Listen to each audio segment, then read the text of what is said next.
د افغانانو وینې د دوی غوښتنه ده چې تل په شان توی سي او دوی مزي وکړي افغانستان د دوی تر لاس لاندې بهرنی سیاست دوی سره د مدنونو قراردادونه دوی وکړي دلته په خپله خوښه وزیرانو ولسمشر وټاکي والیان وټاکي تل په شان د پخوا کړي دي او د مجاهدینو په وخت کې دوی د استخباراتو مرتد رئیس حمید ګل چې دلته ارشد مشاور غواړي چې هغه بیا دلته د دوی استخباراتو رئیسان ارشد مشاور وسي په دا خوبونه نور له اوبو سره راوسوي دي دا خوبونه نه ویني د یو ښه ګاونډي په توګه دې موږ وګوري د افغانستان د اسلامي امارت لپاره پکار ده چې دغه امنیت ثبات د ساتلو لپاره یوازې د افغانانو د یووالي لپاره هڅې وکړي تاسو ولیدل چې په هر وارې بمبارد کې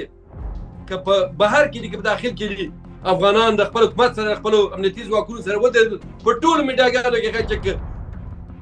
سوا له یو څو خرڅ شویو د پاکستان د جاسوسانو متعصبینو چې د پښتون حاکمیت نه غواړي د پښتون لپاره ژوند نه غواړي هغو